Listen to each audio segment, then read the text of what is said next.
meses. Ayer la vi en el supermercado Soriana. Corrí hacia ella llorando.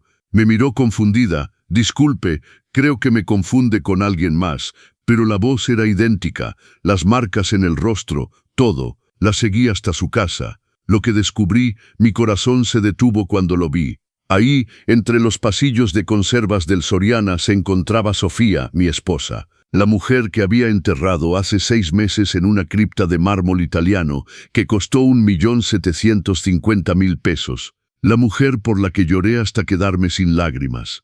La mujer que debería estar muerta, pero estaba viva, sosteniendo una canasta, verificando el precio de los ejotes. Dejé caer la botella de aceite de oliva que sostenía. El vidrio explotó contra el piso, el aceite dorado esparciéndose sobre las baldosas blancas. La gente volteó a ver. No me importó. Mis piernas se movieron solas, corriendo por ese pasillo como si tuviera 20 años otra vez, como si el tiempo no hubiera transformado mi cuerpo en algo más lento, más pesado. «Sofía», grité, y mi voz salió extraña, mezclada con un sollozo que venía de algún lugar profundo de mi pecho. «Sofía, Dios mío, estás viva». Ella se volteó y cuando sus ojos se encontraron con los míos, sentí que el mundo se tambaleaba. Era ella, la misma cicatriz en la ceja izquierda de cuando se cayó de la bicicleta a los 20 años. La misma nariz ligeramente torcida, rota en un accidente que nunca le gustaba mencionar. La misma mancha de nacimiento en el cuello, pequeña, pero que yo conocía como conozco las líneas de mi propia mano. Extendí los brazos. Quería tocarla, abrazarla, sentir que era real y no algún delirio de mi mente solitaria. Pero ella retrocedió un paso. «Disculpe, señor», dijo con esa voz ronca que había escuchado durante 43 años. La voz que me despertaba por las mañanas, que discutía conmigo sobre dinero, que me susurraba que me amaba en las noches frías. «Creo que me confunde con alguien más». «¿Confundirte? No, Sofía, soy yo, Roberto, tu esposo». Saqué mi celular con manos temblorosas, buscando desesperadamente una foto de nosotros. Encontré una del último cumpleaños antes del accidente. Acerqué la pantalla a su rostro. «Mira, somos nosotros. ¿No me reconoces?» Ella miró la foto. Sus ojos se entrecerraron por un segundo, solo un segundo, y luego sacudió la cabeza con ese movimiento suave y firme que yo conocía tan bien. «Lo siento, mi nombre es Isabel. Isabel Morales. Nunca he visto esa foto en mi vida». Posó su mano sobre mi hombro. Un toque breve, casi maternal. «Debe estar pasando por algo difícil. Tal vez debería sentarse un poco, tomar agua». «Isabel. Isabel Morales». La observé más detenidamente. La ropa era diferente. Sofía siempre usaba blusas elegantes, incluso los fines de semana. Esta mujer llevaba una playera deslavada de los Pumas y unos jeans gastados. Los zapatos eran tenis viejos, no las bailarinas de piel que Sofía adoraba. Pero el rostro, Dios mío, el rostro era idéntico. «El dedo», murmuré, señalando hacia su mano izquierda. «Muéstrame tu mano izquierda». Ella frunció el ceño, confundida, pero levantó la mano. Y ahí estaba, el dedo meñique torcido, roto cuando Sofía tenía 15 años intentando reparar el techo de la casa de su madre. Sentí que mi estómago se revolvía. «Escuche, señor, tengo que irme», dijo alejándose ya. «Espero que se encuentre bien, pero realmente no soy quien usted piensa». Empujó su carrito doblando por el pasillo hacia las cajas. Me quedé ahí temblando mientras una empleada venía a limpiar el aceite derramado. La gente pasaba a mi lado, lanzando miradas de lástima o fastidio. Debería haberme ido, debería haber buscado ayuda. Pero algo en mí, esa voz que siempre me alertaba cuando algo no estaba bien, la misma voz que había ignorado tantas veces a lo largo de mi vida, gritaba que esto no era una coincidencia. La seguí, mantuve mi distancia, escondiéndome entre los pasillos como un ladrón. Vi cuando pagó sus compras en efectivo, rechazando el ticket. Vi cuando salió del supermercado y subió a un viejo Tsuru blanco con una abolladura en la puerta trasera. Anoté mentalmente la placa, JPB 247 CD. Subí a mi auto, el Jetta que Sofía me había regalado 2 años antes de morir, y la seguí por las calles de Guadalajara. Mi corazón latía tan fuerte que apenas podía sostener el volante. Pasamos por el centro, por el barrio donde vivíamos y continuamos hacia la zona oeste, un área que rara vez visitaba. Se estacionó frente a una casa sencilla, pintada de color verde agua, con un pequeño jardín y rejas blancas. Una casa ordinaria, anónima. Bajó del auto cargando las bolsas de compras, y entonces la puerta de entrada se abrió. Apareció un hombre, más joven que yo, debía tener unos 50 años, cabello negro amarrado en cola de caballo. Sonrió al verla. No una sonrisa cortés de vecino, una sonrisa de esposo. La besó en la mejilla, tomó una de las bolsas, y entonces dos niños corrieron por la puerta, un niño y una niña de tal vez 8 y 10 años. Saltaron sobre ella gritando, «¡Abuela! ¡Abuela! ¡Trajiste el helado! ¡Abuela!». Río con esa risa ladeada que yo conocía tan bien. Todos entraron juntos a la casa. La puerta se cerró. Me quedé sentado en el auto, estacionado a unos 50 metros de distancia, mientras el sol de la tarde entraba por la ventana y calentaba mi rostro mojado por lágrimas que ni siquiera sabía que estaba derramando. 43 años de matrimonio, 6 meses de duelo, noches enteras llorando solo, abrazando la almohada que aún guardaba su perfume. Y ella estaba ahí, viva, con otra familia, con nietos de cuya existencia yo ni siquiera sabía. Saqué mi teléfono y tomé fotos de la casa, del auto, de la placa. Mis manos temblaban tanto que la mitad de las fotos salieron borrosas, pero conseguí algunas nítidas.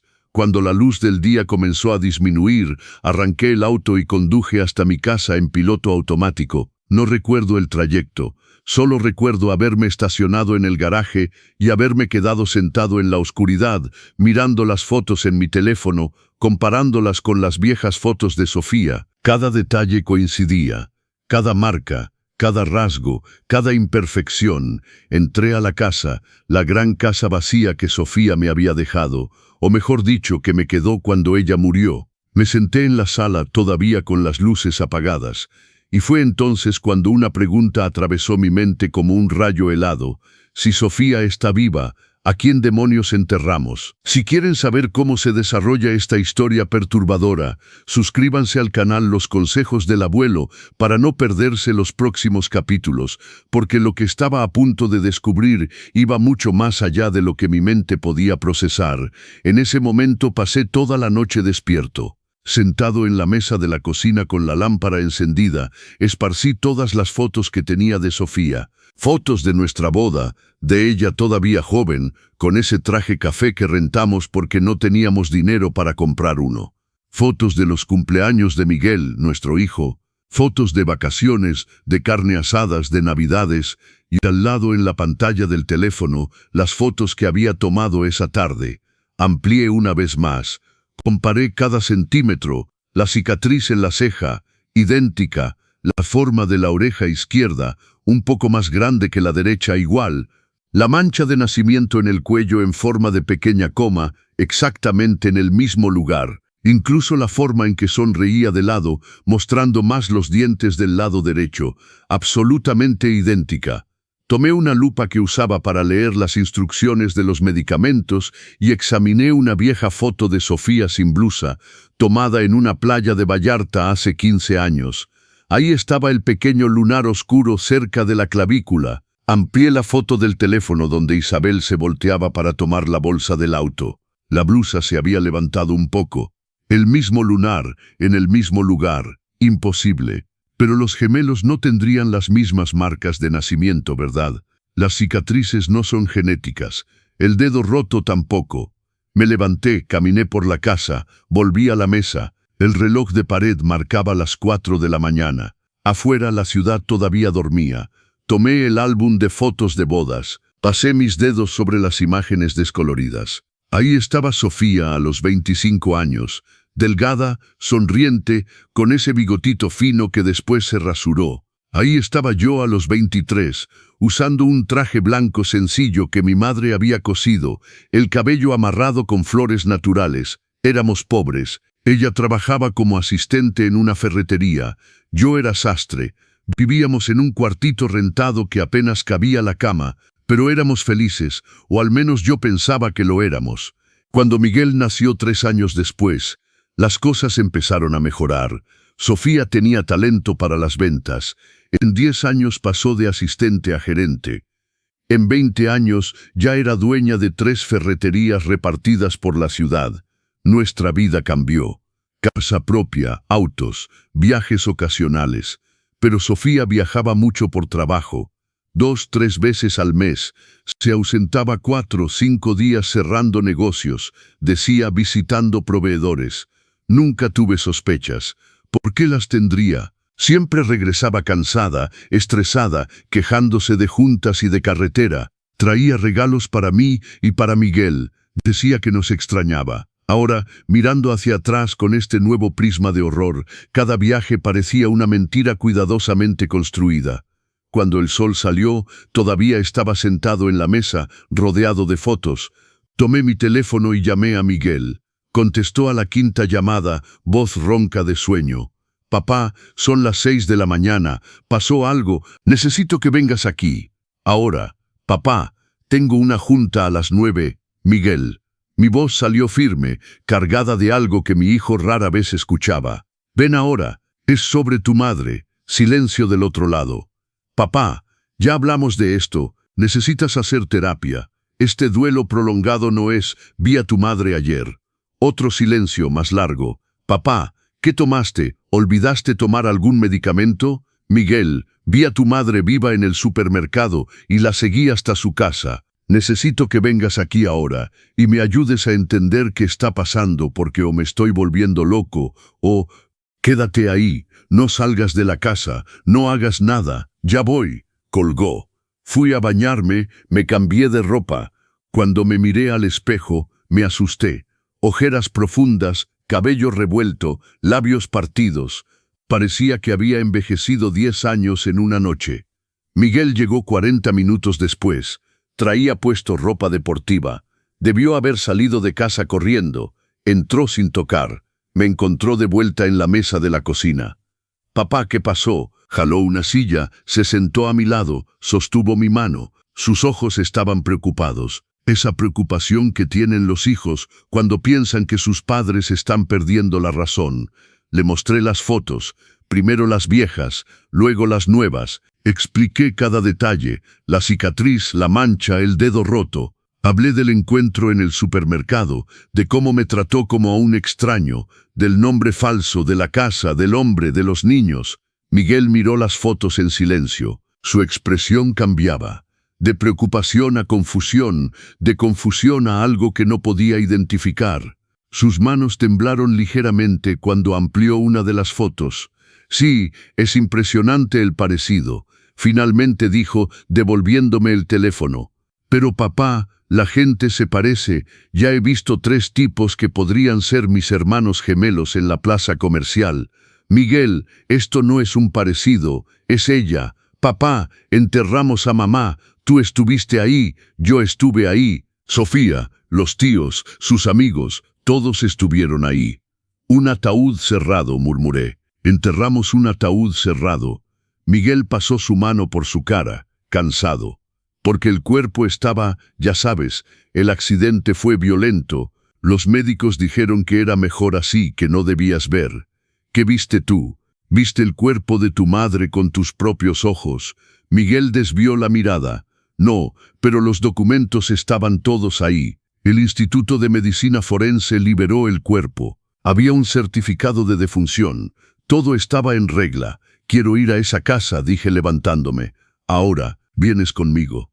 «Papá, esto es una locura. No podemos simplemente invadir la casa de un extraño». «Entonces piensas que es un extraño», vaciló. «Pienso que estás traumatizado, papá. Sufriste mucho. Todavía sufres. Y el cerebro cuando está en duelo profundo puede jugarnos malas pasadas». «Miguel Antonio», usé su nombre completo como hacía cuando era niño y hacía travesuras. «¿Vienes conmigo a esa casa o voy solo?» «Pero voy», suspiró, vencido. «Está bien, vamos, pero solo para que veas que es alguien más y puedas seguir adelante». «De acuerdo». Salimos en su auto, un Mazda 3 negro del año. El tráfico de la mañana ya estaba denso. Miguel conducía en silencio, la mandíbula tensa. Di las direcciones. Cuando llegamos a la calle de la Casa Verde Agua, le pedí que se estacionara unos metros antes. Es esa, señalé. El Tsuru blanco estaba en el garaje. Había luz encendida en la cocina. Podíamos ver sombras moviéndose a través de la cortina. Miguel se quedó mirando fijamente la casa. Sus dedos tamborileaban sobre el volante, algo que hacía cuando estaba nervioso desde que era pequeño. ¿Quieres que vaya allá?, pregunté. No, espera. Nos quedamos sentados ahí durante tal vez 5 minutos. Luego la puerta de entrada se abrió. Isabel salió usando un overol azul de mecánico, cargando una caja de herramientas. Caminó hasta el Tsuru. Miguel se puso pálido. «Hijo, ¿estás bien?», no respondió. Solo miraba fijamente a la mujer que subía al auto.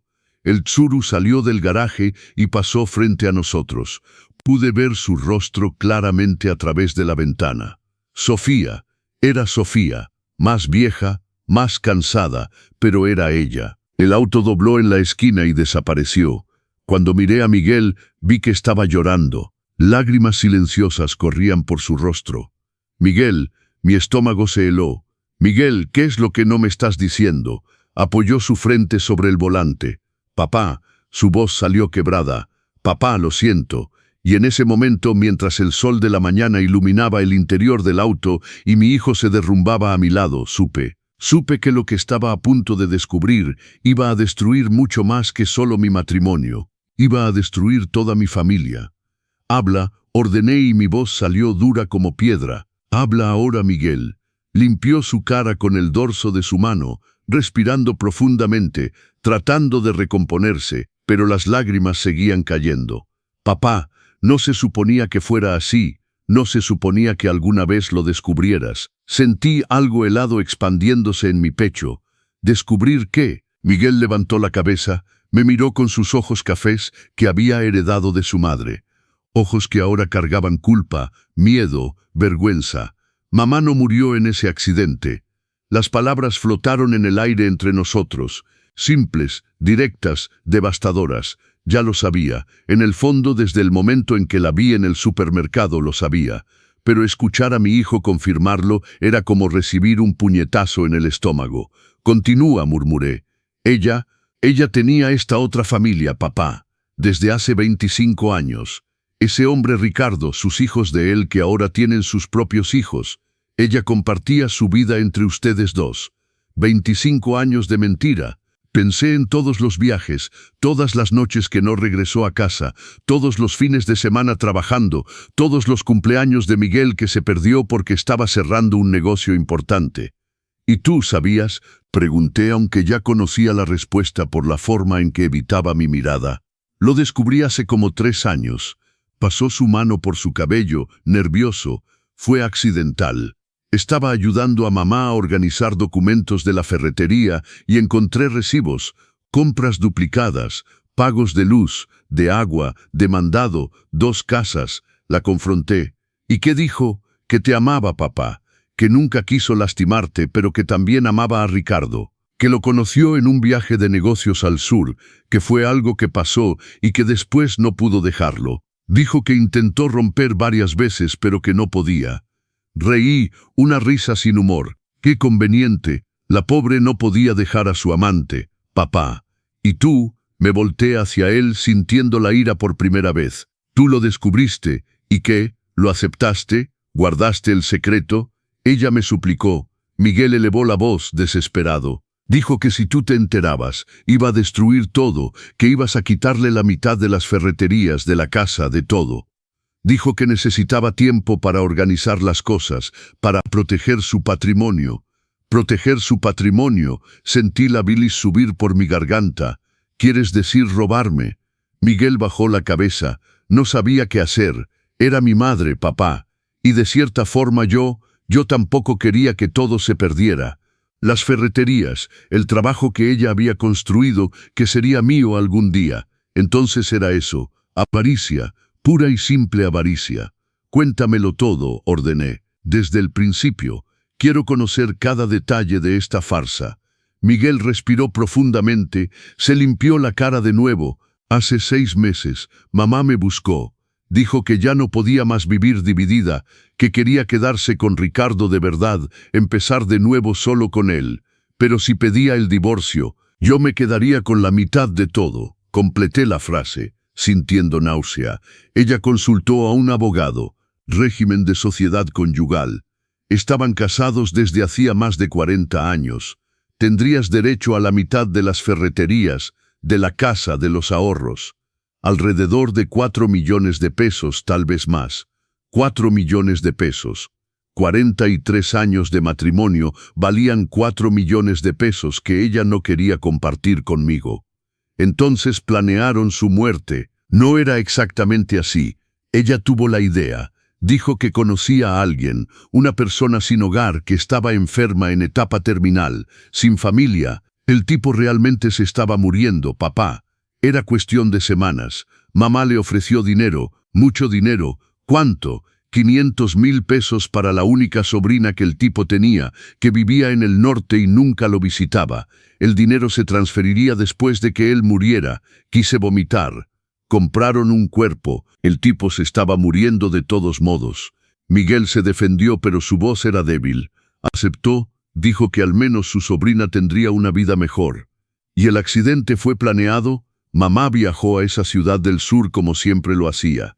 Pero esta vez el hombre iba con ella. Causaron un accidente de auto real, pero pequeño, justo lo suficiente para llamar a la policía, hacer un reporte. El hombre fue llevado al hospital bajo el nombre de mamá. Tenía sus documentos, su cartera, todo. Y cuando murió 3 días después, emitieron el certificado de defunción como si fuera Sofía Mendoza. Sí. El cuerpo vino en un ataúd sellado porque supuestamente había quedado desfigurado en el accidente y después en el hospital. Yo insistí contigo para que no lo abrieras, papá, porque adentro estaba el cadáver de un desconocido. Miguel asintió, avergonzado. Me quedé en silencio procesando la información, recordando aquellos días terribles, la llamada de la policía, la carrera al hospital. Miguel impidiéndome entrar a la sala, diciendo que el médico no lo recomendaba, que la imagen sería demasiado traumática. Me acordé del funeral, del ataúd cerrado cubierto de flores blancas, de la gente que lloraba, de los amigos de Sofía presentando sus condolencias, del padre hablando de la brevedad de la vida, del legado que dejamos. Y todo ese tiempo, Sofía estaba viva, planeando su nueva vida, dejándome atrás como si nuestros 43 años juntos no significaran nada. Y la cripta, mi voz salió extraña, distante. La cripta de mármol italiano que costó 1.750.000 pesos. Papá, hay un cuerpo ahí adentro. El del hombre que murió. Fue enterrado como Sofía Mendoza de Rodríguez con sus documentos, su identidad. Y Sofía, ella tomó la mitad del dinero que habían ahorrado para emergencias, alrededor de 3,5 millones de pesos que estaban en inversiones a su nombre. Lo transfirió todo unos días antes del accidente. Cambió de ciudad, creó una nueva identidad. Isabel Morales. Empezó una nueva vida con Ricardo, con los nietos de cuya existencia ni siquiera sabías, con su propia familia. Sí, cerré los ojos, respiré profundamente.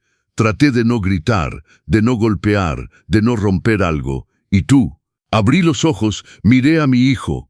¿Qué obtuviste tú en toda esta historia? Miguel tragó saliva. Las ferreterías, las 3, como heredero único, pasaron automáticamente a mí, más la casa, que ya estaba a mi nombre desde hace 2 años por la planificación sucesoria. ¿Cuánto valen las ferreterías, papá? ¿Cuánto? Alrededor de 6 millones de pesos.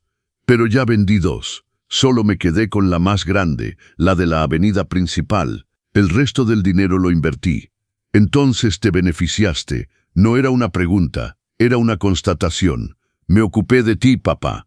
Te di una pensión mensual ¿de cuánto? Reí. Una risa fuerte, casi histérica. 7,000 pesos.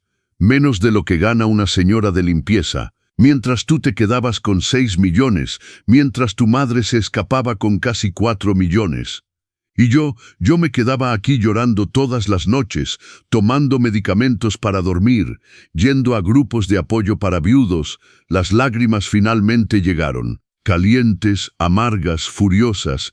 Lloré por ella, Miguel. Lloré hasta que no podía respirar. Miraba su foto en la mesa de noche y le rogaba a Dios que me llevara también, porque no podía soportar el dolor de vivir sin ella. Papá, Lo siento.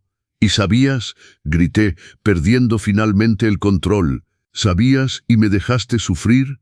Me dejaste gastar 1.750.000 pesos en una cripta para un extraño. Me dejaste creer que mi esposa estaba muerta mientras ella estaba viva, feliz con otra familia. No sabía qué hacer. Es mi madre y yo soy tu padre. El silencio que siguió fue pesado, sofocante. Miguel lloraba abiertamente ahora, pero no sentía lástima. Solo sentía una furia helada, controlada, que crecía en mi pecho como una tormenta. «Llévame a casa», dije con calma. «Papá, tenemos que hablar de...». «Llévame a casa», condujo en silencio.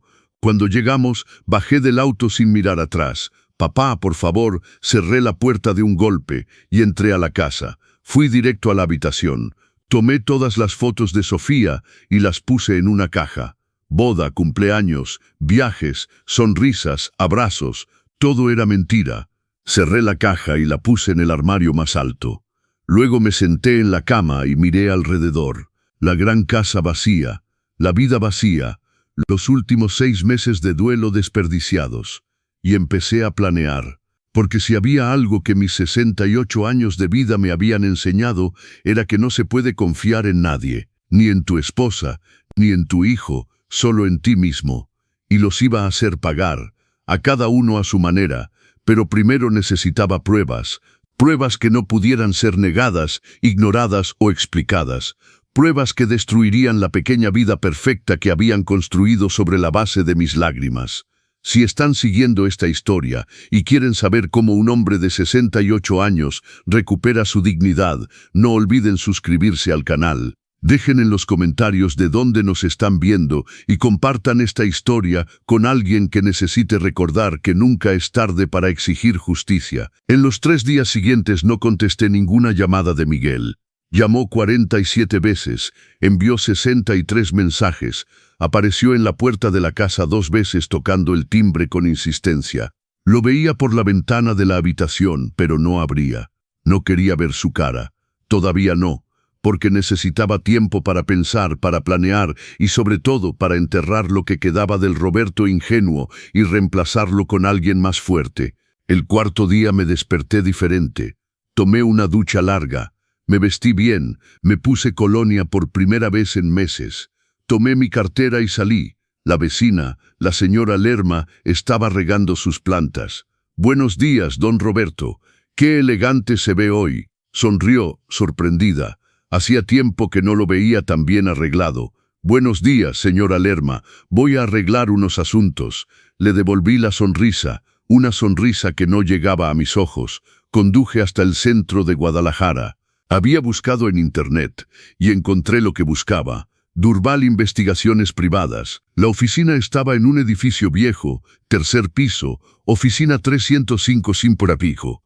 Subí las escaleras, el elevador estaba descompuesto y toqué la puerta de vidrio opaco con el nombre pintado en letras doradas descascaradas. «Adelante», respondió una voz ronca. La oficina era pequeña, estrecha, olía a café viejo y cigarro. Detrás de un escritorio cubierto de papeles estaba un hombre de unos 60 años, calvo, usando una camisa social arrugada con las mangas enrolladas. Me miró por encima de sus lentes de lectura. «Sí, necesito sus servicios», dije sentándome en la silla frente a él sin esperar invitación. Se recostó hacia atrás, evaluándome. Sabía lo que veía, un señor de cabello canoso, bien vestido, con un reloj discreto. Alguien con dinero. ¿Qué tipo de servicio? Investigación de una persona. Saqué mi celular, mostré la foto de Isabel que había tomado. Necesito saber todo sobre esta mujer. ¿Dónde vive? ¿Dónde trabaja? ¿Con quién se relaciona? ¿Cuánto dinero tiene? Todo. Durbal tomó el teléfono, amplió la foto. Esposa que engaña o exesposa que debería estar muerta. Eso captó su atención. Se inclinó hacia adelante. Historia interesante. Continúe. Conté, no todo, pero suficiente. El accidente, el funeral, el encuentro en el supermercado, la otra familia. No mencioné a Miguel. Todavía no. Esa carta la guardaría para jugar en el momento correcto. Durbal escuchaba en silencio, tomando notas ocasionales en un cuaderno viejo. ¿Y usted quiere pruebas?, concluyó cuando terminé. Quiero todo. Documentos, fotos, grabaciones, si es posible. Necesito algo incontestable. ¿Cuánto cuesta un trabajo de este nivel? 24,000 pesos. La mitad ahora. La mitad cuando entregue el informe completo. Abrí mi cartera, saqué mi chequera, llené un cheque de 12,000 pesos y se lo entregué. Quiero resultados en una semana. Durval sonrió, mostrando dientes manchados de café. Es usted directo. Me gusta eso. Guardó el cheque. Voy a necesitar algunos datos. Nombre completo, documentos si los tiene, todo lo que pueda ayudarme. El nombre verdadero es Sofía Mendoza de Rodríguez. El falso es Isabel Morales. Anoté los datos en una hoja, incluyendo la dirección de la Casa Verde Agua, la placa del Tsuru, la hora aproximada en que salía a trabajar. Perfecto, comienzo hoy mismo. Lo llamo para cualquier cosa. Salí de la oficina sintiendo algo que no había sentido en mucho tiempo. Un propósito. En los días siguientes volví a esa calle, siempre a diferentes horas, usando gorras o pañuelos para disimular. Observé su rutina. Isabel salía todos los días a las 7 de la mañana, conduciendo el viejo Tsuru. Regresaba a las 6 de la tarde. Los sábados se quedaba en casa, jugando con los nietos en el jardín. Los domingos iban todos a misa de 11 en la iglesia del barrio. La vida perfecta, la familia feliz. Mientras yo, el esposo legítimo, lloraba solo en la oscuridad. Ricardo parecía ser amo de casa, no trabajaba fuera, se ocupaba de la casa, de los nietos cuando las hijas trabajaban. Era guapo para su edad, bien cuidado, usaba ropa sencilla pero arreglada. Sonreía mucho, lo odiaba. Una semana después, Durval me llamó. Tengo el informe, puede venir a buscarlo. Llegué a su oficina en 20 minutos. Me entregó una carpeta café gruesa, llena de documentos. Siéntese, dijo. En serio, ¿va a querer estar sentado para esto? Abrí la carpeta. La primera página era una copia del acta de nacimiento de Isabel Morales. Fecha de emisión, hace 7 años. Registrada en una oficina del registro civil de un pueblito del sur. Es falsa, explicó Durval. Bien hecha pero falsa. El acta de nacimiento original de ese nombre pertenece a un bebé que murió en los años 50. Su esposa compró la identidad. Pasé la página. Fotos de Sofía entrando y saliendo de un pequeño taller mecánico.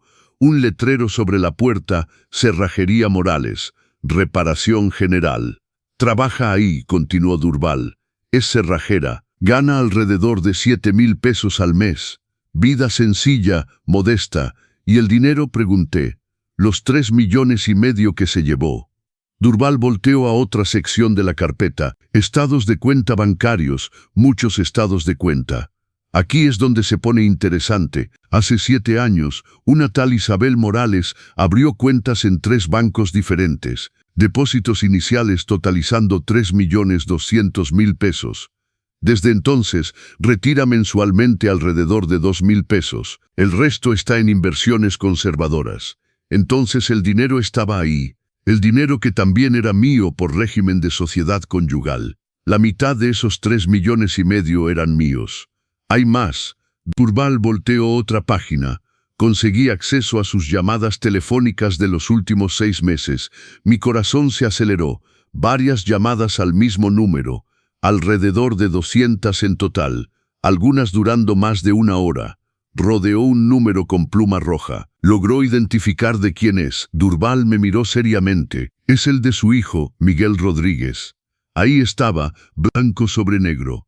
La prueba de la doble traición. Llamadas antes del accidente. Llamadas durante los 6 meses que estuve de luto. Llamadas la semana pasada, después de que confronté a Miguel. Se hablan regularmente, dijo Durval. Antes, durante y después de la muerte simulada, su hijo estaba al tanto de todo desde el principio. Sentí mis manos temblar. Cerré la carpeta. ¿Algo más? Sí. La casa donde viven no está a nombre de Isabel. Está a nombre de Ricardo, comprada hace 22 años. Tienen un hijo juntos de 23 años que vive en Ciudad de México y 3 nietos, hijos de las 2 hijas de Ricardo de una relación anterior.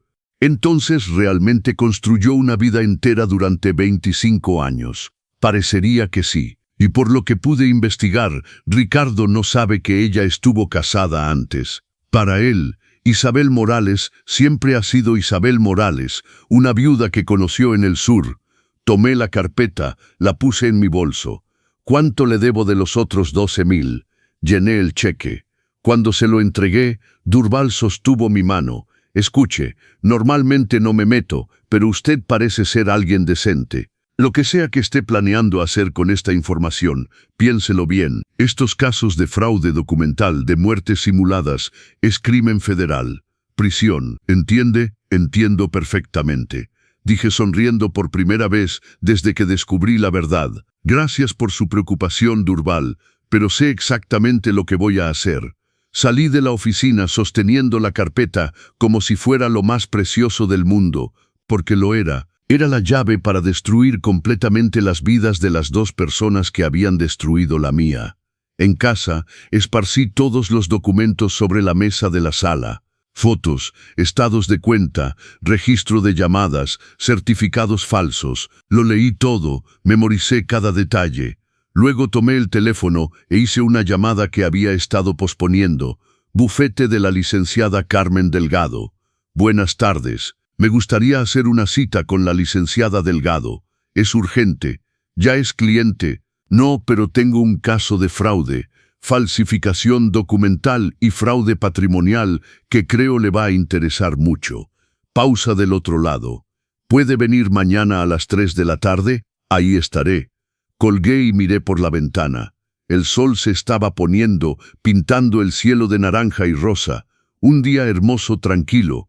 El último día de paz que Sofía y Miguel tendrían en mucho tiempo, porque la tormenta apenas comenzaba, y yo iba a ser el rayo que destruiría todo.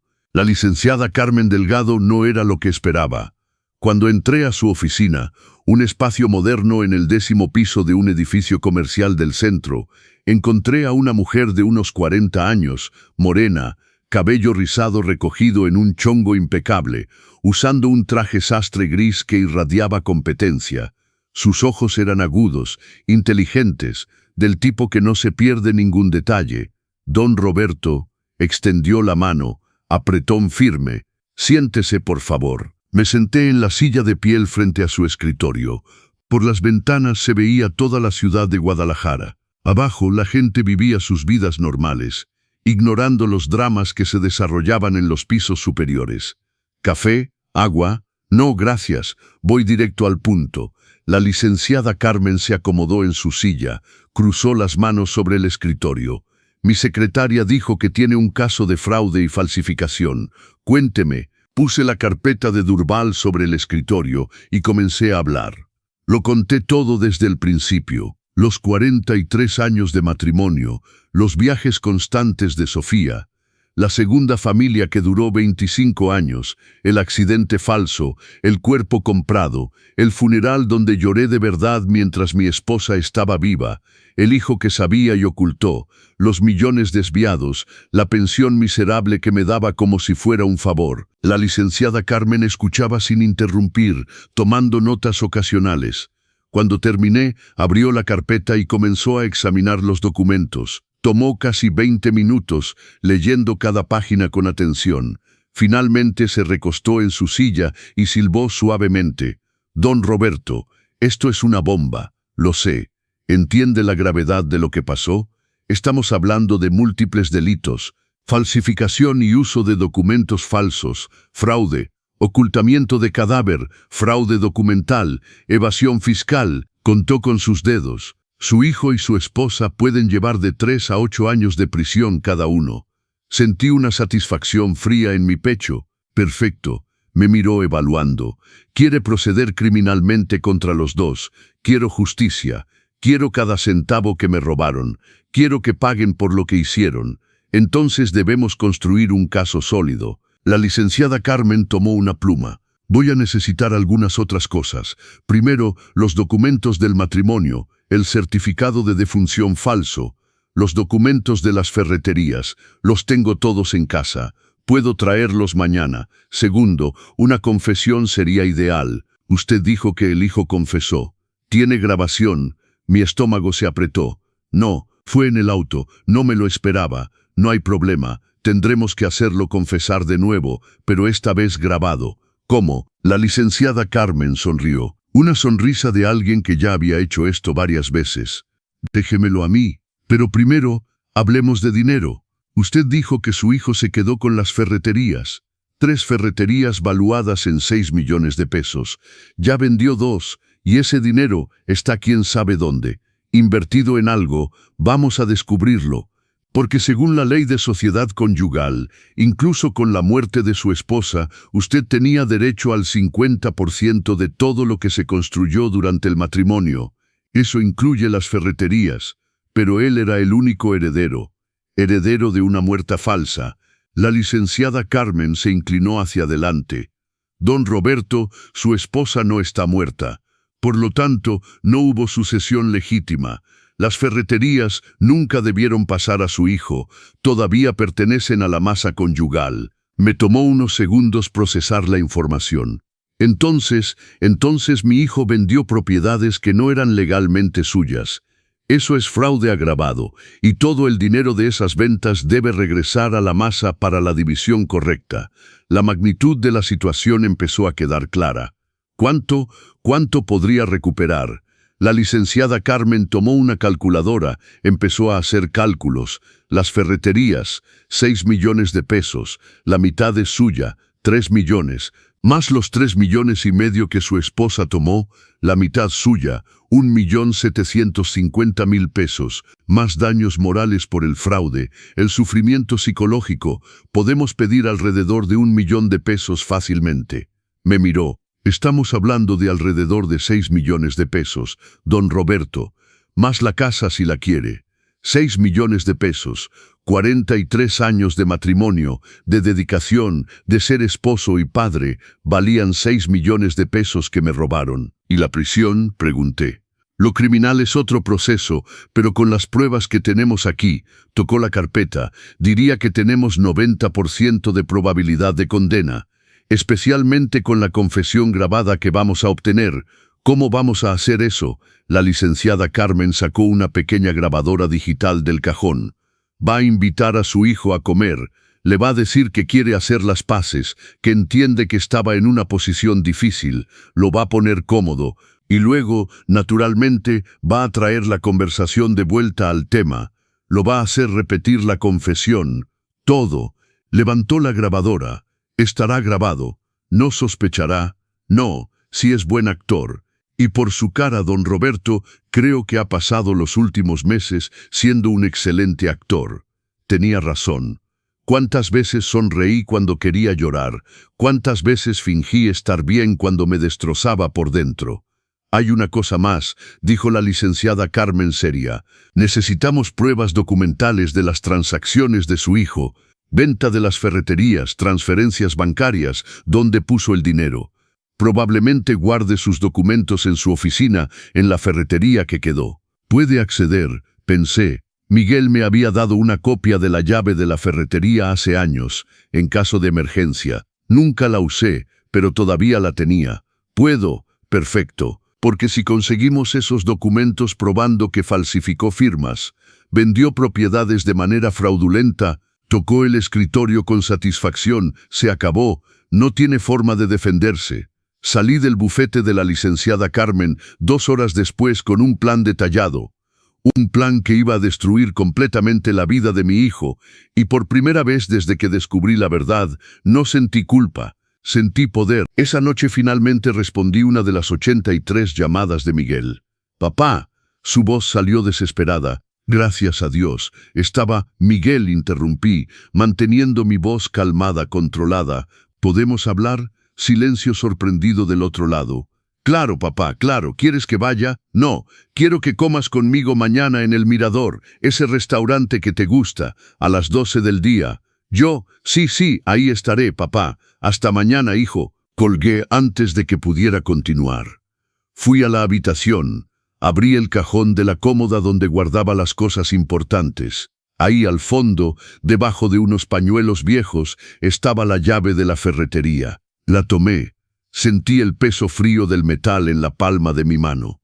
Mañana, durante la comida con Miguel, mientras él confesaba todo de nuevo pensando que yo perdonaba, que era el padre comprensivo de siempre, la licenciada Carmen estaría en la ferretería con una orden judicial de cateo, recolectando cada documento, cada prueba, cada evidencia de su traición. Y después de la comida, cuando yo tuviera la grabación y ella tuviera los documentos, presentaríamos todo al Ministerio Público. Miguel sería arrestado en 48 horas. Sofía, o Isabel, o como sea que se llamara ahora, sería expuesta, perdería todo, tendría que devolver cada centavo que me robó con intereses y corrección monetaria. Y yo, finalmente, tendría lo que merecía desde el principio, respeto. Me miré en el espejo. El hombre que me miraba ya no era el Roberto que había llorado durante 6 meses, ya no era el esposo ingenuo que había creído todas las mentiras. Era alguien nuevo, alguien más fuerte, alguien que no tendría piedad. El Mirador era un restaurante en el último piso de un hotel del centro con vista panorámica de Guadalajara. Llegué 10 minutos temprano, usando un traje beige discreto y el anillo de perlas que Sofía me había regalado para nuestro 30º aniversario de bodas. Irónico usar ese anillo justamente hoy. La grabadora digital estaba en mi bolso, ya encendida. La licenciada Carmen me había instruido dejar el bolso abierto sobre la mesa, lo más cerca posible de Miguel. El aparato era sensible, captaría todo. Miguel llegó 5 minutos tarde. Traía puesto ropa casual, se veía cansado, ojeras profundas, barba sin hacer, la camisa social arrugada. Pero era la mirada lo que me partió, vacía, vencida, sin ese brillo que siempre había tenido. Se sentó en la silla frente a mí, manos temblorosas sobre la mesa. Papá, su voz salió quebrada. Viniste, vine, silencio incómodo. Jugueteaba con sus manos nerviosamente, sin saber por dónde empezar.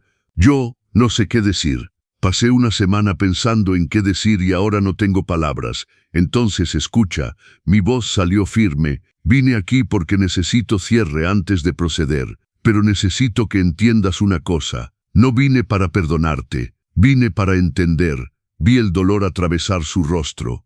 Sé que lo arruiné todo. Sé que no merezco perdón. Pero papá, necesito que sepas que nunca quise lastimarte. Nunca.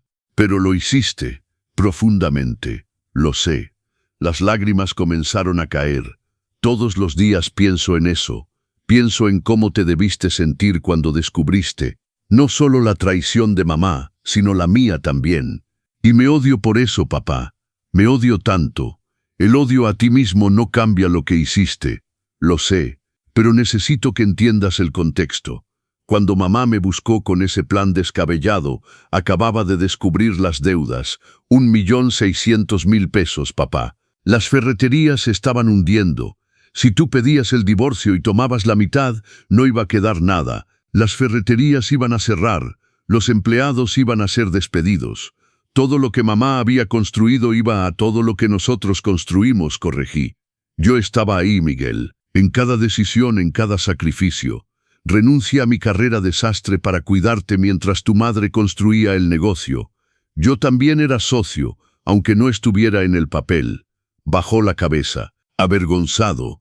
Tienes razón, fui egoísta. Solo pensé en el patrimonio, en el dinero, en el futuro que había planeado, y en el proceso olvidé que tú eres mi padre, que me lo diste todo, que merecías respeto antes que cualquier cosa.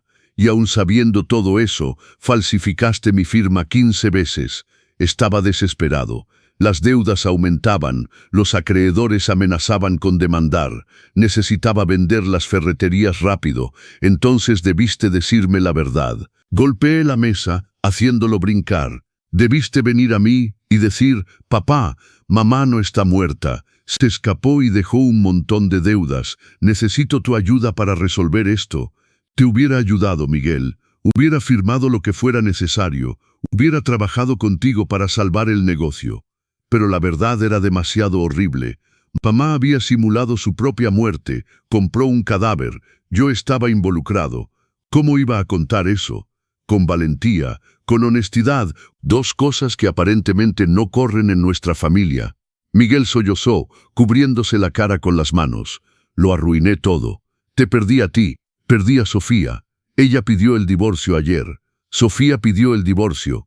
Dijo que no puede esperar 2 o 3 años por alguien que ya ni siquiera sabe quién es, que va a empezar de nuevo, encontrar a alguien honesto. Río amargamente. No la culpo. Respiré profundamente, sintiendo el peso de la situación. Miguel, vas a estar en prisión por lo menos 2 años si colaboras, tal vez 3, y cuando salgas tendrás antecedentes penales, dificultades para encontrar trabajo, juicio social. Va a ser duro. Lo sé, y no voy a hacerte la vida fácil, no voy a pagar abogado, no voy a depositar dinero en tu cuenta, no voy a visitarte todas las semanas. Tomaste decisiones de adulto, ahora enfrentas consecuencias de adulto, entiendo, pero dudé, eligiendo mis palabras con cuidado. Cuando salgas, si realmente aprendiste algo, si realmente cambiaste, tal vez podamos reconstruir algo, no la relación de antes, esa murió. Pero algo nuevo, basado en la honestidad, levantó su cara, esperanza en sus ojos llenos de lágrimas. Estás diciendo que hay una oportunidad. Estoy diciendo que no te voy a abandonar completamente, pero tampoco voy a fingir que todo está bien. Va a tomar años, Miguel, años para que recuperes mi confianza, y tal vez nunca la recuperes totalmente. Pero al menos no voy a borrarte de mi vida como tú intentaste borrarme de tus decisiones. Papá extendió su mano sobre la mesa. Miré esa mano, la mano de mi hijo, que me besó cuando era niño, que sostuve cuando cruzábamos las calles, que falsificó mi firma 15 veces. Después de unos segundos la sostuve, brevemente. Un apretón rápido, sin calidez, pero la sostuve. Usa este tiempo en prisión para pensar, Miguel, para realmente reflexionar sobre el tipo de hombre que quieres ser. Porque el hombre que eras, ese ya no lo reconozco. Lo haré, lo prometo. No me lo prometas, solo hazlo. Me levanté para irme. Papá me llamó cuando llegué a la puerta. Me volteé, gracias por venir, por no haberme abandonado completamente. Soy tu padre, Miguel, siempre te amaré. Pero el amor no significa aceptar todo ciegamente. A veces el amor significa dejar que la persona enfrente las consecuencias de sus propios actos para que aprenda. Salí del salón, devolví el número de plástico, tomé mi bolso. Cuando llegué al auto, finalmente dejé caer las lágrimas. Lloré por el hijo que perdí, por el hombre que pudo haber sido, por la relación que nunca volvería a ser la misma. Pero también lloré de alivio, porque hice lo correcto aunque doliera. 3 meses después, sentado en primera clase de un vuelo a Lisboa, con una copa de vino blanco en la mano, miré por la ventana mientras México quedaba atrás. A mi lado Marcelo y Felipe, mis amigos de la infancia, reían de algo en la tableta. Íbamos a hacer un crucero de 25 días por el Mediterráneo, España, Italia, Grecia, Turquía, todos los lugares que Sofía siempre me prometió llevar y nunca llevó. Ahora iba solo. Bueno, con mis amigos, pero sin depender de ninguna mujer. Las ferreterías se habían vendido en 7.800.000 pesos. Invertí la mitad en inversiones seguras que me daban 30.000 pesos mensuales de ingresos pasivos. La otra mitad la separé para proyectos. El primer proyecto, doné 600.000 pesos a una ONG que ayudaba a hombres víctimas de violencia patrimonial y financiera. Hombres como yo que habían sido robados, engañados, manipulados por miembros de su familia. El segundo proyecto, compré un pequeño taller en el centro y volví a la sastrería. No porque necesitara el dinero, sino porque había sido mi pasión antes de renunciar a ella para ser solo esposo y padre. Ahora, a los 68 años, recuperaba quién era antes de todo esto. Sofía había sido condenada a 8 años de prisión. Con la delación de Miguel, no logró reducir ni un solo día. Cumplía su condena en régimen cerrado. Ricardo ya no la visitaba. Los nietos ni siquiera sabían realmente dónde estaba. La familia había inventado que se mudó lejos. Miguel cumplía su condena en régimen semiabierto desde el mes pasado por buena conducta. Trabajaba en una carpintería dentro de la prisión, ganando salario mínimo. Sofía se había divorciado y ya salía con alguien más, según me contaron. Lo visitaba una vez al mes. Conversaciones cortas, todavía tensas, pero era diferente, más humilde, más consciente. Tal vez la prisión realmente cambiaba algo en él, o tal vez era solo mi impresión. El tiempo lo diría. Roberto, ¿estás bien? Marcelo me dio un codazo. Te quedaste callado de repente. Estoy muy bien, sonreí y era verdad. Solo pensaba en cómo la vida puede cambiar en unos meses. Cambió para mejor, dijo Felipe levantando su copa. Un brindis por nuestro amigo que fue hasta el fondo y regresó más fuerte. No sé si regresé más fuerte, reflexioné. Regresé más consciente, más atento, más yo mismo. Eso es ser fuerte, dijo Marcelo sonriendo. Porque la fuerza no es no caer, es levantarse después de caer. Brindamos. El avión despegó y mientras subíamos sobre las nubes, pensé en todo lo que había perdido y todo lo que había ganado.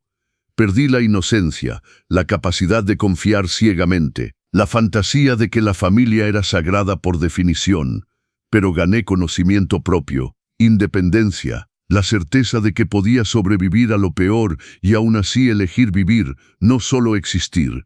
6 meses después del crucero, era un sábado por la mañana cuando recibí la llamada. Roberto, licenciada Carmen, buenos días. ¿Pasó algo? Sofía, tuvo un infarto en la prisión ayer. Estaba en la enfermería. No resistió. El teléfono casi se resbaló de mi mano. Murió. Sí, de verdad esta vez. El cuerpo está siendo liberado para la familia. Como usted todavía estaba técnicamente casado, es el responsable legal. Sofía estaba muerta, esta vez de verdad. No sentí nada, ni tristeza, ni alivio, ni enojo, solo un vacío distante. ¿Qué debo hacer? Necesita decidir sobre el funeral. Si quiere enterrarla, cremarla, o pensé en la cripta de mármol italiano, que había costado 1.750.000 pesos, donde estaba enterrado un desconocido. Cremación, y tire las cenizas al mar, sin ceremonia. ¿Está seguro? Absolutamente. Ella ya tuvo un funeral, uno muy caro, por cierto. No va a tener otro. Y Miguel, ya fue notificado, pide ir al funeral. No hay funeral. Puede despedirse de las cenizas después si quiere, pero no voy a hacer espectáculo. No de nuevo. Colgué y me quedé sentado en silencio en la terraza de mi taller. Sofía estaba muerta. La mujer que amé durante 43 años, la mujer que me traicionó durante 25, la mujer que simuló su propia muerte para abandonarme, ahora realmente estaba muerta y sentía paz, porque ya no le debía nada, ni amor, ni odio, ni perdón, era simplemente parte de mi pasado ahora, una parte dolorosa que me enseñó lecciones valiosas. Un año después de que todo comenzara, estaba en el taller cosiendo un vestido de novia para la hija de una clienta cuando Miguel apareció en la puerta. Había salido de prisión, hacía 3 semanas en libertad condicional. Estaba más delgado, cabello cortado corto, barba bien cuidada, usaba ropa sencilla, jeans y camisa blanca.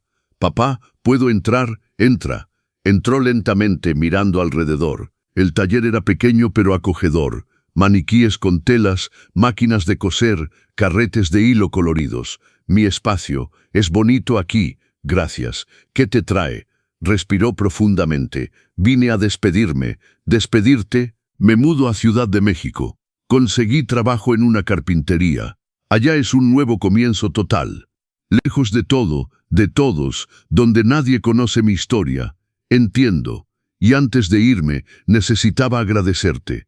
Agradecerme por no haberme abandonado, por visitarme en prisión, aunque no lo merecía, por venir a la cremación de las cenizas de mamá conmigo, por darme esta última oportunidad de ser alguien mejor. Dejé la costura a un lado, me levanté. Miguel, no te di ninguna oportunidad. Tú estás construyendo eso con trabajo, con elecciones diferentes, con humildad. Todo el mérito es tuyo. Aún así, pudiste haberme abandonado completamente y no lo hiciste, porque soy tu padre. Y los padres no abandonan, pero tampoco encubren. Esa fue mi mayor lección este año. El verdadero amor es dejar que la persona enfrente las consecuencias y crezca con ellas.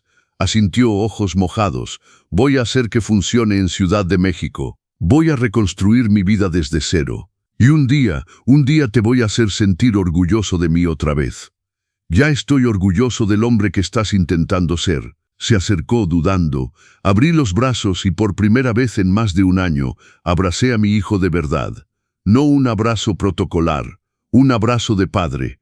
Cuando se fue, llevando solo una maleta y un futuro incierto, me quedé en la puerta del taller, viéndolo partir, y me di cuenta de que había logrado algo raro. Transformé el dolor en crecimiento, la traición en sabiduría, la pérdida en nuevo comienzo. Si esta historia les ha tocado el corazón y quieren saber cómo termina este viaje de un hombre que recuperó su dignidad, los invito a suscribirse al canal Los Consejos del Abuelo.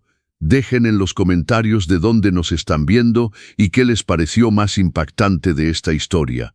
Nos vemos en la parte final. Hoy, 2 años después de haber visto a Sofía viva en ese supermercado, me despierto todos los días en mi casa.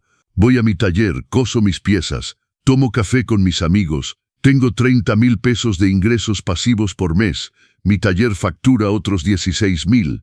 No necesito nada ni a nadie. Miguel me llama todas las semanas desde Ciudad de México, sale con una chica de allá, honesta, trabajadora, dice que un día quiere presentármela. Tal vez vaya, o tal vez le pida que venga aquí. Todavía no decido. No he visitado la tumba vacía de Sofía desde que descubrí la verdad. Mandé poner una placa sencilla. Aquí descansa un desconocido, que encuentre paz. Porque esa tumba nunca fue de mi esposa. Fue de mi inocencia, y esa merecía descansar en paz. A veces, cuando coso, pienso en todo lo que pasó y me pregunto, ¿valió la pena destruir a mi familia, meter a mi hijo en prisión, exponer públicamente todo este dolor? Y la respuesta es siempre la misma. Sí, porque aprendí que la dignidad no se negocia, que el respeto no se suplica, que el amor propio vale más que cualquier lazo familiar basado en la mentira. Aprendí que nunca es tarde para exigir justicia, que 70 años no significa que deba aceptar todo en silencio, que la edad trae sabiduría, pero también valentía, y sobre todo, aprendí que la mejor venganza no es destruir a quienes te lastimaron, es reconstruirte a ti mismo, más fuerte, más libre, más tú mismo que nunca. Pero déjenme contarles algo que no les había dicho, algo que pasó en medio de todo esto que cambió mi perspectiva completamente. Fue 3 semanas después de que Miguel entrara a prisión. Yo estaba en el taller, trabajando en un traje de novio, cuando entró una mujer. Tenía unos 60 años, cabello gris corto, elegante pero sencilla. Traía un sobremanila en las manos. Don Roberto Mendoza. Sí, soy yo. ¿En qué puedo ayudarle? Mi nombre es Beatriz Morales. Soy la sobrina del hombre que fue enterrado en lugar de su esposa. El mundo se detuvo. Dejé caer las tijeras que sostenía. ¿Cómo me encontró? El caso salió en las noticias. Cuando vi el nombre de mi tío mencionado, supe que tenía que buscarlo. Se sentó sin que la invitara, cansada. Necesito que sepa algo sobre mi tío Ernesto. Me senté también, el corazón latiendo fuerte. Cuando su esposa se acercó a él con esa propuesta terrible, mi tío Ernesto no solo estaba muriendo de cáncer, estaba muriendo solo, abandonado en las calles de Puebla. Yo vivía en Tijuana, lo visitaba una vez al año, tal vez, era un mal familiar, don Roberto. Una sobrina terrible. Las lágrimas comenzaron a rodar por su rostro. Cuando me llegó el dinero, los 500,000 pesos, pensé que era una bendición, un milagro. Pagué deudas, compré una casa pequeña, empecé un negocio. Pero luego salió la verdad en las noticias y me di cuenta de que ese dinero venía de una mentira horrible, de un fraude, de usar el cuerpo de mi tío como herramienta. Señora Beatriz, no, me interrumpió. Déjeme terminar. Vine aquí para 2 cosas. Primera, para pedirle perdón. Aunque yo no sabía nada del plan, mi tío fue usado para lastimarlo a usted. Y eso me duele en el alma. Abrió el sobremanila y sacó un cheque. Segunda, vine para devolver el dinero. Los 500,000 pesos, con intereses, son 600,000 pesos. Puso el cheque sobre la mesa. No puedo quedarme con dinero que viene de su sufrimiento. Me quedé mirando el cheque, sin poder hablar. Señora Beatriz, ese dinero su tío lo aceptó. Él tomó esa decisión, lo sé, pero yo puedo tomar una diferente. Mi tío murió creyendo que al menos me estaba ayudando. No voy a ensuciar su último acto de amor quedándome con dinero robado. Y su casa, su negocio, los vendí. Volví a empezar desde cero. Ahora trabajo como secretaria, rento un departamento pequeño, pero duermo en paz, don Roberto. Duermo en paz. Tomé el cheque, lo miré, 600.000 pesos, y luego hice algo que ni yo mismo esperaba, lo rompí. ¿Qué hace?, gritó Beatriz. Señora Beatriz, su tío Ernesto pasó sus últimos días en las calles, solo, enfermo, abandonado, y en medio de todo ese sufrimiento pensó en usted. Quiso dejarle algo. Sí, el método fue horrible. Sí, fue parte de un fraude terrible, pero su intención era buena. Las lágrimas ahora corrían por mi rostro también. Yo recuperé millones de pesos, tengo más de lo que necesito, pero usted perdió a su tío y encima perdió la única cosa buena que él pudo darle. No voy a aceptar este dinero. Quédese con lo que construyó. Su tío hubiera querido eso, pero no hay peros, y si realmente quiere honrar a su tío, haga algo bueno con su vida. Ayude a alguien, sea la familia que él necesitaba.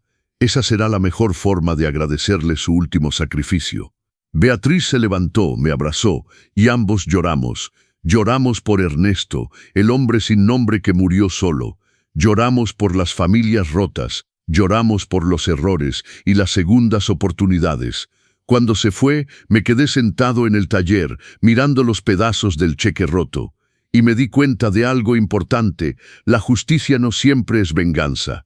A veces la justicia es misericordia. Es saber cuándo pelear y cuándo soltar, cuándo exigir y cuándo perdonar. Esa noche llamé a la licenciada Carmen. Licenciada, necesito pedirle un favor. Dígame, don Roberto. El dinero que recuperamos de Sofía, los 3,5 millones.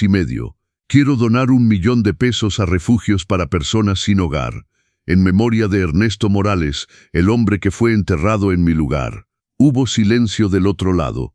Don Roberto, ese dinero es suyo por derecho. Sufrió mucho para recuperarlo, lo sé, pero Ernesto también sufrió, y murió para que otros se beneficiaran, al menos que su muerte signifique algo bueno, que ayude a gente como él, que está sola, enferma, en las calles. Es usted un hombre extraordinario, don Roberto. No, licenciada, solo soy un hombre que aprendió que el dinero recuperado con amargura no trae paz, pero el dinero compartido con propósito puede sanar. Esa donación cambió todo. De repente la historia dejó de ser solo sobre traición y venganza, se convirtió en algo más grande, en redención, en encontrar luz en la oscuridad más profunda. Los periódicos que antes titulaban Esposo vengativo, destruye familia corrupta, ahora escribían Hombre traicionado dona millones a personas sin hogar. Las entrevistas cambiaron. La gente empezó a verme no como víctima amargada, sino como sobreviviente que eligió la dignidad sobre el resentimiento. Y algo curioso pasó. Empecé a recibir cartas, cientos de cartas, de hombres de mi edad que habían pasado por traiciones similares, esposas infieles, hijos deshonestos, familias que los robaron, hombres que pensaban que ya era tarde para ellos, que a los 60, 70, 80 años ya no podían cambiar nada, que tenían que aceptar el maltrato porque así es la familia. Les respondí a todos, uno por uno. Les conté mi historia completa, no solo la parte de la justicia legal, sino la parte del dolor, de las noches llorando, de los momentos donde quise rendirme. Pero también les conté sobre el renacimiento, sobre encontrarme a mí mismo de nuevo, sobre recuperar mi oficio, mi pasión, mi identidad más allá de ser esposo o padre. Un hombre de 72 años de Monterrey me escribió: Don Roberto, mi esposa me robó durante 20 años. Pensé que era tarde para hacer algo, pero su historia me dio valor. Hoy contraté un abogado. Otro de 65 de Veracruz. Mis hijos me quitaron mi casa usando documentos falsos. Los perdoné porque son mi sangre. Pero usted me enseñó que el perdón no significa ser pisoteado. Voy a recuperar lo que es mío. Y el más impactante, de un hombre de 81 de Oaxaca. Pensé que mi vida había terminado cuando descubrí las mentiras, pero usted a los 68 empezó de nuevo. Si usted pudo, yo también puedo. Gracias por darme esperanza. Me di cuenta de que mi historia, este dolor que viví, podía servir para algo más grande que solo mi propia sanación. podía inspirar a otros hombres de mi generación a no resignarse, a no aceptar el maltrato solo porque ya están viejos, a entender que la dignidad no tiene edad. Decidí hacer algo con eso. Con parte del dinero recuperado, abrí un pequeño centro de asesoría, no legal, eso lo dejaba a los abogados, sino emocional, un lugar donde hombres mayores que habían sido traicionados por sus familias pudieran venir a hablar, a desahogarse, a planear sus próximos pasos. Lo llamé Centro de Dignidad Masculina, nunca es tarde. Empezamos pequeños, solo yo y 2 voluntarios, ambos hombres que también habían pasado por traiciones familiares. Nos reuníamos los sábados en un salón rentado, llegaban 5 o 10 hombres cada semana, escuchábamos sus historias, llorábamos con ellos, pero también les dábamos herramientas, contactos de abogados honestos, información sobre sus derechos y sobre todo les dábamos algo que muchos habían perdido, esperanza. Tienen derecho a exigir respeto, les decía. No importa si tienen 60, 70, 80 años. No importa si son sus hijos, sus esposas, sus hermanos quienes los lastimaron, tienen derecho a dignidad. Un día, 6 meses después de abrir el centro, llegó un hombre de 74 años. Se llamaba Don Agustín. Estaba encorvado, derrotado, apenas podía mirarme a los ojos. Mi hijo me robó mi pensión durante 5 años, susurró. Firmaba los cheques por mí, decía que los depositaba, pero los cobraba él. Perdí casi $500,000. Y cuando lo descubrí, me dijo que lo perdonara porque es mi hijo. Que qué iba a hacer yo, un viejo contra él. La rabia que sentí fue inmediata, porque vi en Don Agustín al Roberto de hace 2 años, roto, humillado, creyendo que no tenía opciones. Don Agustín, le dije tomando sus manos temblorosas, ¿sabe qué va a hacer? Va a contratar un abogado, va a demandar a su hijo por fraude, va a recuperar cada peso, y va a enseñarle que los viejos no somos estúpidos ni indefensos, somos sobrevivientes, y merecemos respeto. Los ojos de Don Agustín se llenaron de lágrimas. Usted cree que puedo, sé que puede, porque yo pude. Y si yo pude a los 68, usted puede a los 74. Le conecté con la licenciada Carmen. Ella tomó su caso pro bono, conmovida por la historia. 6 meses después, Don Agustín recuperó $400,000. Su hijo fue condenado a 2 años de prisión, pero lo más hermoso fue ver a Don Agustín transformarse. De ese hombre encorvado, derrotado, se convirtió en alguien erguido, orgulloso.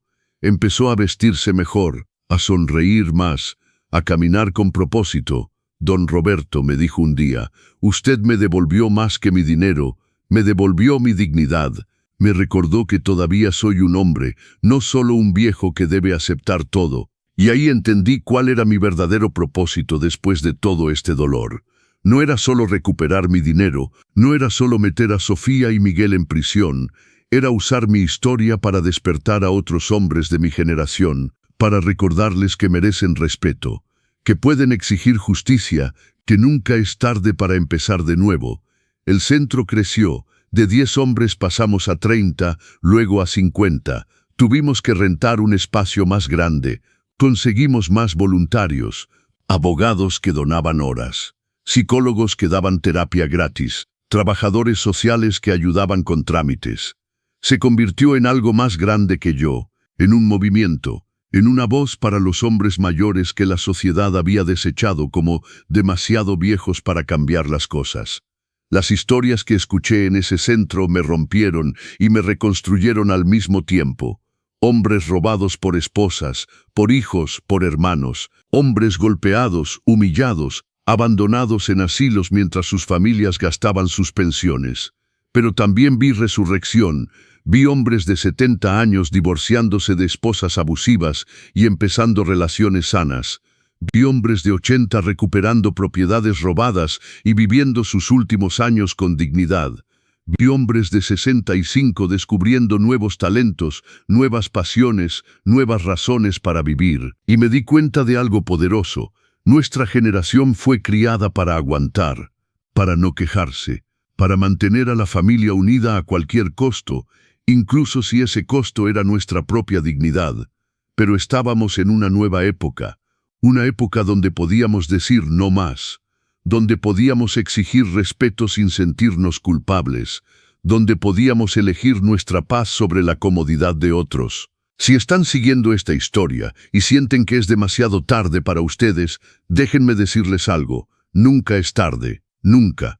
Mientras tengan aliento en sus pulmones, tienen derecho a dignidad, tienen derecho a justicia, tienen derecho a empezar de nuevo. Suscríbanse al canal Los Consejos del Abuelo para la parte final de esta historia. Y en los comentarios, cuéntenme, ¿hay algo en su vida que han aceptado por ser demasiado viejos para cambiarlo? Porque déjenme decirles, amigos, nunca son demasiado viejos para su propia dignidad. Hoy es un martes cualquiera, han pasado 2 años y medio desde que vi a Sofía viva en ese supermercado. Estoy en mi taller, terminando de ajustar un traje de boda para un cliente joven que se casa el próximo mes. El radio toca música de los 60, canciones que Sofía y yo bailábamos cuando éramos jóvenes, y por primera vez en mucho tiempo, escucharlas no me duele. Suena el teléfono, es Miguel. Papá, ¿tienes tiempo para hablar? Claro, hijo. Dime, Patricia y yo nos vamos a casar. Patricia es la chica de Ciudad de México, la que mencionó hace un año. Honesta, trabajadora, maestra de primaria. Miguel me ha hablado mucho de ella en nuestras llamadas semanales. Eso es maravilloso, Miguel. Me alegro por ti. Papá, sé que no tengo derecho a pedirte esto después de todo, pero vendrías a la boda. No necesitas caminar conmigo al altar ni nada de eso. Solo quisiera que estuvieras ahí, que la conocieras, que vieras que realmente cambié. El viejo Roberto, el Roberto de hace 3 años, hubiera dicho que sí inmediatamente, sin pensarlo. Porque eso es lo que hacen los padres, ¿verdad? Perdonan todo, aceptan todo, están siempre disponibles sin importar cuánto los lastimen. Pero el nuevo Roberto, el que renació de las cenizas de la traición, piensa diferente. Miguel, déjame preguntarte algo primero. ¿Por qué quieres que vaya? Silencio del otro lado. Puedo imaginar a mi hijo, ahora de 32 años, pensando cuidadosamente su respuesta. Porque eres mi padre. ¿Y por qué? Porque quiero que veas que tu sacrificio no fue en vano. Que el dolor que causé, la lección que me enseñaste al no encubrir mis errores, realmente cambió mi vida. Soy un hombre diferente, papá. Patricia me conoció después de prisión, conoce toda mi historia, y aún así me eligió. Pero me eligió a este Miguel, no al que era antes. ¿Y qué cambió exactamente? Todo. Antes pensaba que el éxito era dinero, propiedades, apariencias. Ahora sé que el éxito es dormir en paz, sabiendo que fuiste honesto. Antes pensaba que la familia era algo sagrado, que debía protegerse a cualquier costo. Ahora sé que la familia se gana con acciones, no con sangre, y sobre todo, antes pensaba que los errores se podían esconder. Ahora sé que los errores se confiesan, se pagan y se aprende de ellos. Sentí algo ablandarse en mi pecho. ¿Cuándo es la boda? En 2 meses, en Ciudad de México. Es algo pequeño, solo amigos cercanos y familia. Papá, si vienes, serías el único familiar de mi lado, pero lo entendería si no quisieras. Miguel, voy a ir, pero con una condición.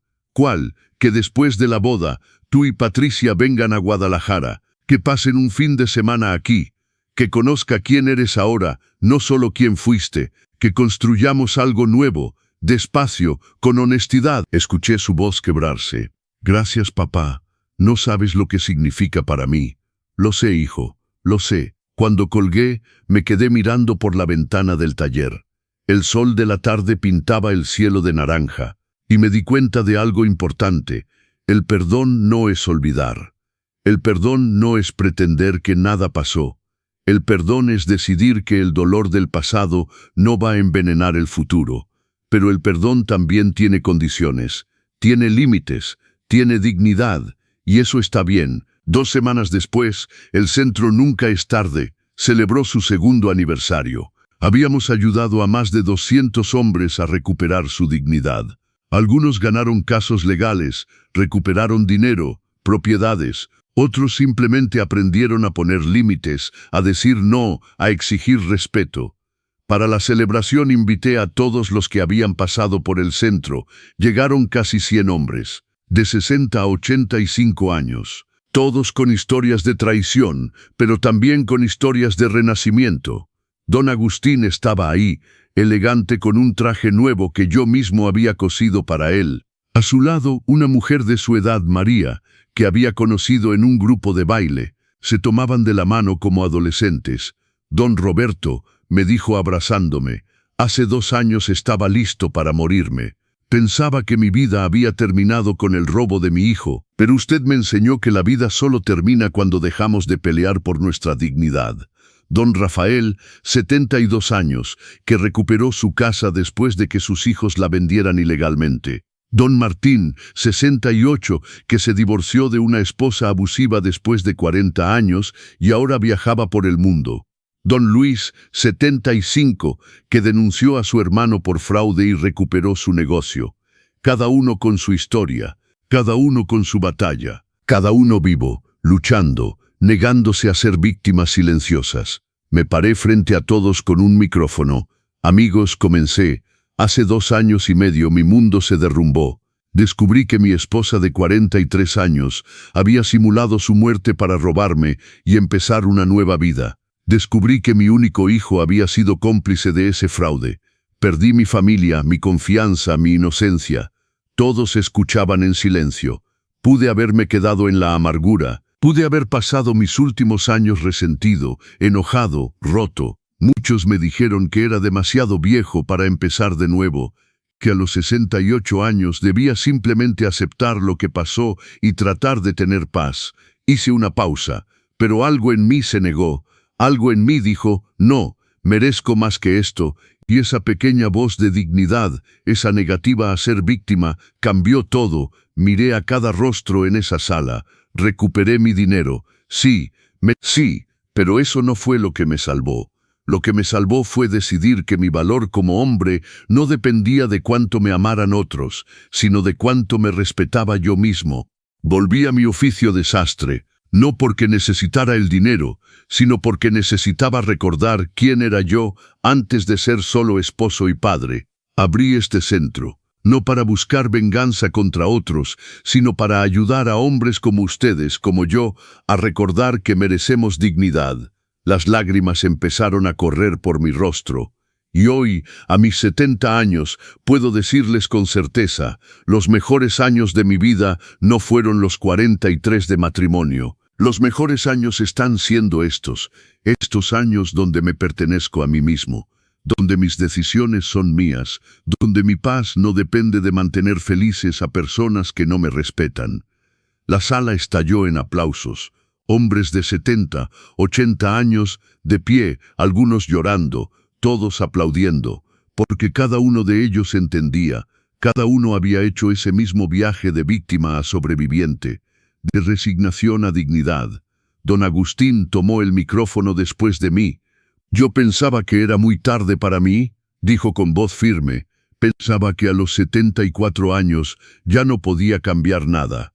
Pero don Roberto me enseñó que mientras tengamos aliento, tenemos derecho a justicia. Y hoy, a mis 76 años, estoy viviendo la mejor etapa de mi vida.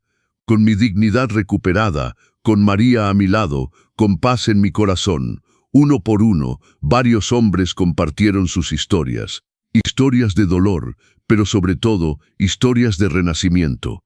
Y me di cuenta de algo poderoso. Esto era más grande que yo, más grande que mi historia personal. Era un movimiento, una revolución silenciosa de hombres mayores que se negaban a ser descartados, abusados o ignorados. Esa noche, después de que todos se fueron, me quedé solo en el centro limpiando.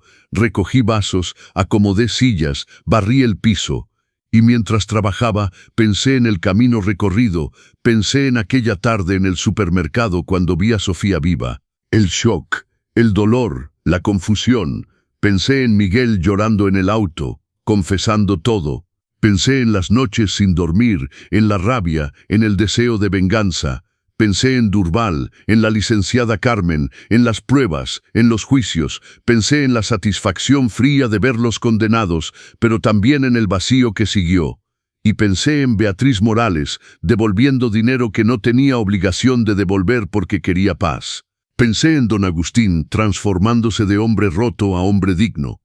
Pensé en los 200 hombres que habían pasado por este centro, cada uno encontrando su propia forma de renacimiento, y me di cuenta, la justicia que busqué no fue solo legal, fue personal, fue espiritual, fue la justicia de recuperarme a mí mismo. Llegué a casa tarde esa noche. La casa ya no se sentía vacía como antes, estaba llena de recuerdos nuevos, de proyectos, de propósito. Fui a mi habitación y abrí el cajón donde guardaba las fotos viejas, la caja que había cerrado hace 2 años y medio. La abrí por primera vez desde entonces. Ahí estaba Sofía, joven, sonriente en nuestra boda, en el nacimiento de Miguel, en vacaciones, en cumpleaños. Y por primera vez pude mirar esas fotos sin rabia, sin dolor, solo con una melancolía suave, como quien mira un libro que ya terminó de leer. Esa parte de mi vida terminó, no de la forma que esperaba, no de la forma que hubiera elegido, pero terminó, y lo que vino después, lo que construí de las ruinas, era mío, completamente mío. Cerré la caja de nuevo, pero esta vez no la guardé en el armario más alto, la puse en un estante normal, porque ya no necesitaba esconder ese pasado, ya no tenía poder sobre mí. Al día siguiente recibí una carta. Era de una mujer de 65 años de Querétaro. Estimado don Roberto, decía, vi su historia en las noticias y leí sobre su centro. No soy hombre, pero he pasado por algo similar. Mi esposo me engañó durante 20 años. Mi hija lo sabía y nunca me dijo. Pensé que era muy tarde para mí, que a mis 65 años debía simplemente aceptar y tratar de ser feliz con las migajas que me dejaron. Pero su historia me enseñó algo. La dignidad no tiene edad, el respeto no tiene género, y nunca es tarde para exigir lo que merecemos. Hoy contraté un abogado, hoy empiezo mi propia batalla. Gracias por mostrarme el camino.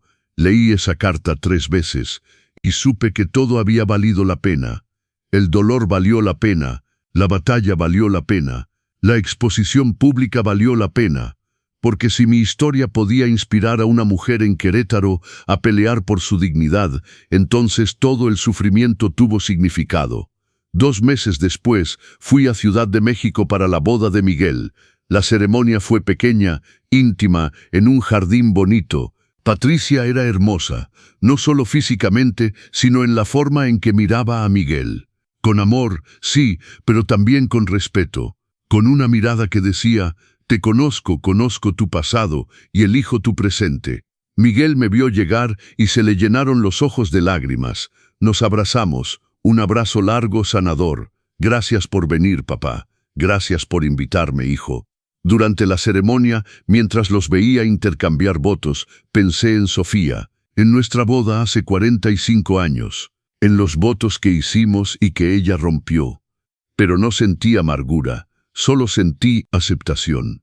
La vida que tuve con Sofía fue real en su momento. El amor fue real, aunque terminó siendo insuficiente. Miguel fue producto de ese amor y a pesar de sus errores, estaba tratando de ser mejor. Y yo, bueno, yo sobreviví. Más que sobreviví, renací. En la recepción Patricia me buscó. Don Roberto, gracias por darle una oportunidad a Miguel. Sé lo que hizo. Él me contó todo, y sé que hubiera sido más fácil para usted simplemente cortar lazos para siempre. Patricia, ¿puedo darte un consejo? Por supuesto. Miguel cometió errores terribles, pagó por ellos, está pagando todavía, pero lo que veo en él ahora es humildad genuina. Conciencia. Eso es raro. Muchos hombres pasan por prisión y salen iguales o peores. Miguel salió mejor. Eso habla de su carácter. Lo sé, lo veo todos los días, pero si alguna vez, falta a su palabra, si miente, si esconde cosas, no lo protejas, no encubras. El amor verdadero no es ciego, el amor verdadero exige honestidad. ¿Me entiendes? Patricia me miró con ojos serios. Le entiendo perfectamente, don Roberto, y tiene mi palabra. Esa noche, antes de regresar a Guadalajara, Miguel y yo hablamos a solas en el balcón del hotel. Papá, hay algo que nunca te dije.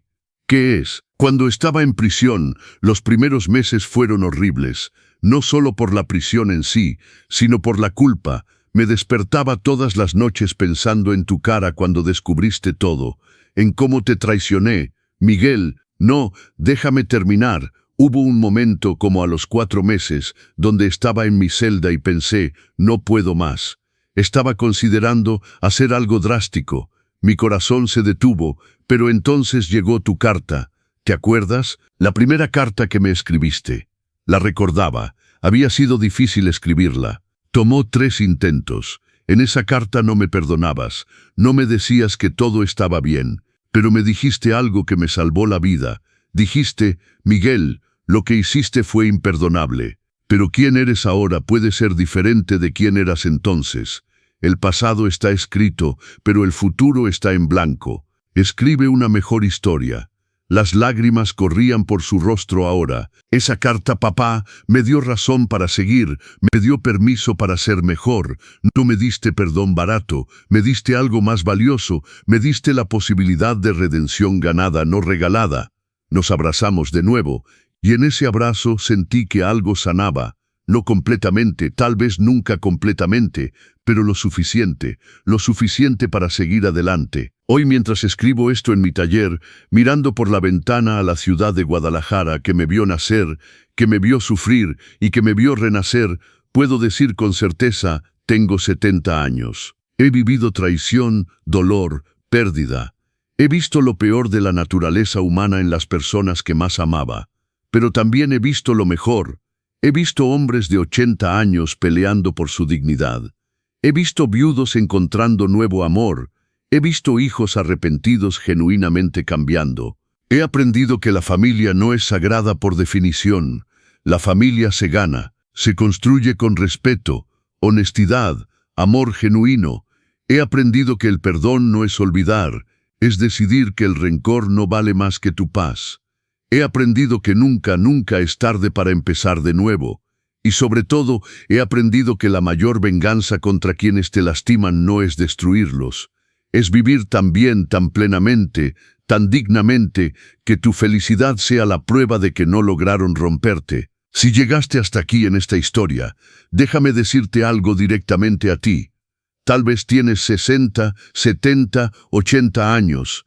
Tal vez alguien te traicionó. Tu esposa, tu esposo, tus hijos, tu familia. Tal vez crees que es muy tarde para ti, que ya no puedes cambiar nada, que debes simplemente aceptar y esperar el final. Déjame decirte, es mentira. Mientras tengas aliento, tienes derecho a dignidad, tienes derecho a respeto, tienes derecho a justicia. No es egoísmo, no es venganza, es amor propio. Y el amor propio es el fundamento de todo lo demás. Haz lo que tengas que hacer. Contrata un abogado. Pon límites. Exige respeto. Divoríciate si es necesario. Corta lazos si es necesario. Empieza de nuevo si es necesario. Porque tus últimos años no tienen que ser de resignación. Pueden ser de renacimiento, de descubrimiento, de vivir finalmente para ti. Y si alguien te dice que eres muy viejo, que debes aceptar que así es la vida, recuérdales esta historia. Recuérdales que Roberto Mendoza a los 68 años perdió todo y lo recuperó todo. No el dinero, no la familia, se recuperó a sí mismo. Y eso, amigos míos, eso no tiene precio. Gracias por acompañarme en esta historia. Si les llegó al corazón, compartan este mensaje, denle like a este video. Suscríbanse al canal Los Consejos del Abuelo porque aquí seguiremos compartiendo historias reales de hombres y mujeres que eligieron la dignidad sobre la resignación. Dejen en los comentarios de dónde nos están viendo y qué lección se llevan de esta historia. Porque al final, poco importa cuántos años tienes o cuánto tiempo perdiste viviendo una mentira. Lo que importa es el valor de despertarte un día y decir, a partir de ahora me elijo a mí mismo. Y esa elección, amigos, esa elección lo cambia todo. Hasta la próxima historia. Y